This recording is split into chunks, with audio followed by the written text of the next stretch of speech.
strong.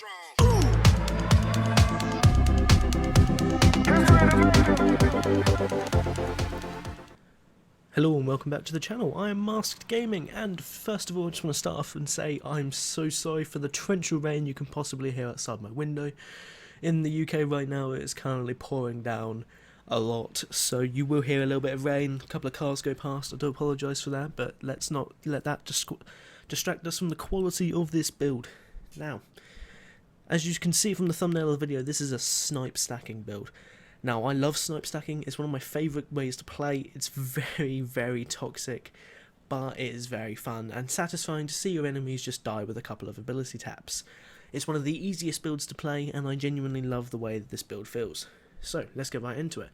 As you can see, we have a very high base weapon damage of 4.9k with 31% weapon critical. We've got 10k max mag, 16.8k max health, and 30k max stam, with 1.2k stam recovery.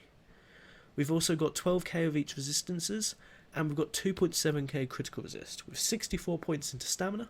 We are an orc, and we are a vampire for this build. The food and mundus we are running the warrior mundus, which adds 389 weapon damage, and we're running the dubious Comoran throne drink, which increases our stamina recovery by 278, maximum stamina by 2520, and max health by 2730. We are Vampire Stage 1 for this build. I didn't actually find an NPC in such short notice, as I could remember saying, the rain, it's been very distracting. But you do want to be Vampire Stage 2 for this build, and you'll see why very shortly. Now let's jump right into the armour. For this build we are running a New Moon Acolyte bow in Nirnhoned, and we have a poison damaged enchant on it. New Moon Acolyte adds weapon critical on the 2-piece, weapon critical on the, spell and weapon damage on the 3-piece, 1500 physical and spell pen on 4-piece, and on the 5-piece adds 401 weapon and spell damage, but increases the cost of your active abilities by 5%. On our back bar we are running 2-piece potentates. The sword will be in infused, and the shield will be in reinforced with a max stam enchantment. For the head we are running a heavy Molakina visage. Now what this does is this will increase our weapon and spell damage by 129. We want this because this build is designed to have really high base damage, and I've always liked the way Molakina looks, so it kind of makes sense. We're running it in heavy just so that we can have the Undaunted bonuses that will increase the amount of resources we have per different type of armour we have on. Now on the chest we're running the brand new markarth medium armour overland set called the Witch Knight's Defiance. What this does, on the 2-piece adds weapon damage, 3-piece adds weapon damage, 4-piece adds weapon damage, and on the 5-piece increases your weapon damage by 369 against enemies inflicted with a poison damage effect. I really do like this set, it's brand new and honestly it looks quite nice. We've got this in Divines, medium is the only way it drops, and max stamina enchantment. We're running Divines light stamina enchantment Belorg, which as you can see on the 1-piece adds 129 weapon and spell damage. We're running a medium Witch Knight's belt in Divines and max stam. Medium Witch Knight's braces, Divines max stam. Medium Witch Knight's guards, Divines max stam. And Witch Knight's boots, Divines max stam medium. Now on the jewellery, we are running New Moon Acolyte jewellery, all infused, all weapon damage. If it makes it easier for you guys, you can run Witch Knight's jewellery if it's easier for you to acquire. You just have to spend transmute crystals on the transmutation to make it infused, and you can just have 3 pieces of New Moon Acolyte armour to compensate for that. Now let's go into the skills. On our bow bar, what we're running is Lethal Arrow. Now as you can see, my Lethal Arrow has a very high base damage of 15.5k. This is our main ability, our main spammable, the Snipe. And what it does is it also applies the poison status effect and applies the enemy with minor defile, which reduces their healing received and health recovery by 8% for 4 seconds. I really like this ability, it's very strong, it's actually the main spammable for a lot of PvE bow builds. it hits so hard, it doesn't cost that much, and it has a really nice animation that's so satisfying to use. Next up, we're using our follow-up for our burst of Silver Shards. This is a Fighter's Guild ability. Now, we have this Fighter's Guild ability on here to increase our weapon damage by 3% as per the Fighter's Guild passive. This ability does 10k physical damage and has a slight AoE, making the enemies take 22% less damage from the base amount anywhere near the original target. For our third ability, we're running Poison Injection. Now this is the Bow Execute. We want the Poison Injection morph because the Execute does 100% more damage to enemies under 50% health. This is what we're going to use to finish off our enemies, so we really want to be using this. Next up, we have Relentless Focus. Now this is our secondary burst ability. Now this burst ability can only occur every 5 light attacks, which will also reduce the damage you take by 2%. No, I do apologise. What it does is it increases your critical damage and healing by 2% with every light or heavy attack. I forgot that changed.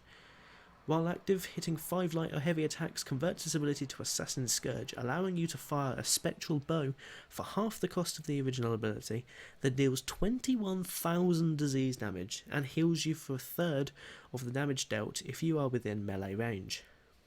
I really like this ability.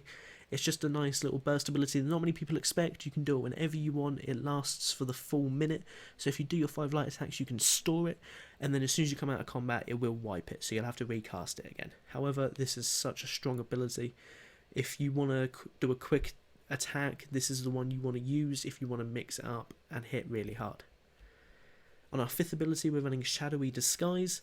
This ability turns us invisible and makes sure that our next direct damage attack will always be a critical strike when we're in the invisible status. For our ultimate, we're running Toxic Barrage. Now this ability is insane. I really like this ability. As you can see here, my base damage of this ability is 85,000 poison damage over 4 seconds. That averages to about 21,000 damage every second. Plus, when the effect ends, you deal another 36,000 poison damage over 8 seconds after 1 second after the ability is finished casting. Meaning that not only are you, if you don't kill them with the 85,000, you'll finish them off with the dot. This is a very strong dot and I really like this ability. Plus, you can't get stunned or anything while using this ability, so the only way this ability can be cancelled is if someone goes invisible to stop you from killing them, or if they dodge roll it, you can't hit them anymore. But this ability is still very strong. It catches a lot of people off guard, and 4 seconds is not much time to do this much damage. It's brilliant. I do love this ability. Now on to our Sword and Board bar. We only use the Sword and Board realistically for survivability. If you feel like, oh no, I've just been caught, you switch to your Sword and Board and you survive. That's literally all you can do. The Sword and Board is just there as a flex spot. You can choose anything you want. If you feel like you're more comfortable by using Rally with your 2-hander, then that's perfectly fine. I personally just use Potions for the major brutality. But otherwise, I'm running Sword and Board with Temporal Guard as the ultimate. Temporal Guard reduces the damage you take by 5% just for having it slotted, so it's very nice. On the 5th ability, we're running Vigour with a 17.5k tooltip over 4 seconds. That is very high. Next up, we have Deep Thoughts. Now, Deep Thoughts is Meditate. This is the morph of it that increases the amount of mag and stamina you recover every second. This ability is good for if you've just come out of a very tiring battle and you need to heal and restore your resources quickly before the next fight. Hide in the corner, pop this ability, and you will restore all of your stamina. In fact, I will just do a quick demonstration. So let's just spam Vigour, do a couple of dodge rolls. Let's get that stam down. If my stamina recovery wasn't so high, this would be a lot faster. And that's going down. And then pop Meditate. The stamina comes back very, very fast. He is healing me for 1.5k per tick as well. And that's my stamina back already. It's a very nice ability and I do enjoy using it just to make sure that I can survive at the end of a battle before I get jumped by someone else.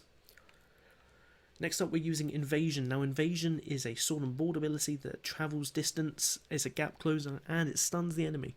The stun is 50% longer based on the distance you travel, up to 22 meters, and it hits them for a little bit and stuns them.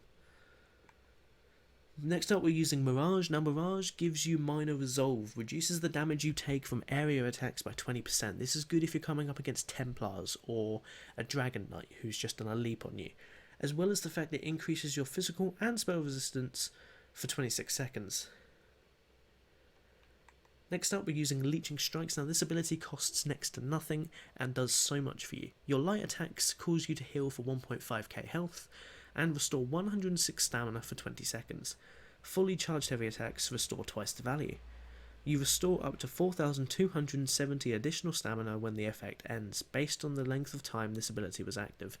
Think of this as a stamina version of Rally. You pop this, wait a long time, cast it again, you'll get more stamina back just for recasting it. You could have this on the entire time just to make sure you're getting that extra bit of resource sustain, but I do like it just for the healing. It ties in nicely with the fact we need light attacks for our relentless focus, so it just all adds up, and this build really synergizes well on both bars. Now let's get into the champion points. We're going to start from the green section on the tower, and we're running 20 points into Warlord, 10 points into Siphoner, and 30 points into Sprinter. Now, Sprinter is just because we want to get around easier, and to be honest, as a vampire, yes, the cost of Sprint is reduced at stage 4, but we don't want to be stage 4, so we need to compensate for that by putting points into Sprinter. Next up, we have 75 points into Markarth for that extra stam recovery, which we really need. 75 points into Shade, because we are always going to be sneaking. And 60 points into Tumbling. Now, next up in the blue, we go to the Atronach, and we're running 75 points into Master at Arms, increasing our damage done by direct damage attacks by 23.4%. 75 is the magic number if you're very scarce on champion points.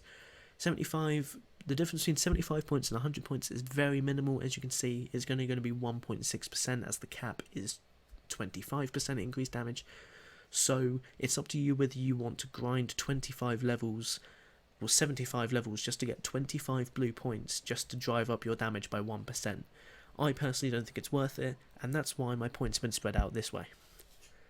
We're running 75 points into Precise Strikes because we want to drive up our critical damage as much as possible. We're running Piercing, 60 points into that, which increases our physical pen by 4.4k, meaning we completely ignore 4.4 thousand of the enemy's physical resistance. And next up we have 60 points into Mighty, which increases our physical, poison and disease damage done by 12.57%. Now, next up we've got a generic setup for the red section. We've got 60 points into Ironclad, 60 into Resistance because we do now have a base critical resistance thanks to the Greymore update. 30 points into Thick-Skinned, 60 points into Elemental Defender, and 60 points into Hardy. And that is it. So I'm actually going to pull up some footage now of me dueling. Now, as you can see in the first duel, we actually demonstrate what the build does to an enemy when they're not buffed up. So you're just going up to them, they're minding their own business, and you're fully buffing up, and you're going to take them down. And as you can see, we did so much damage to him there. And just quickly, thanks to Not AK for helping out. Next up, on the second duel, you can see that when they are buffed up, this build still hits very, very hard. You can hit so hard with this build, even when they're buffed up. Dragon Knights and Wardens do actually have an ability that basically stops them from being able to be sniped. However, if you catch them off guard, and they're just pre-buffing because they're a hardcore player, then you shouldn't be worried about this. You should be able to just take them out, no problem. And finally, on the third duel. Now, you'll see here that I do lose this fight, but it is a very good fight I'm putting up here. Not AK has made a very nice Mag DK build, and I do struggle to finish him off. However, as you can see, I do hit a lot of damage against him here, and although he finishes me off, I'm quite proud that this build, which is not meant for dueling, can survive against a Mag DK. And that pretty much concludes the video here, guys. I do appreciate you guys tuning in. Thank you all so much for your support. It really does mean a lot. We're now, I think, 138 subscribers, and and I want to be able to hit 200 very, very soon. We're on the road to 200, guys, so please don't forget to drop a like and subscribe. I pulled up the stats on the sheet here, so yeah, I hope you guys enjoy this build. Put a comment down below for what build you'd like to see next, and keep on showing your support and being amazing, guys. Thank you very much. I'll see you next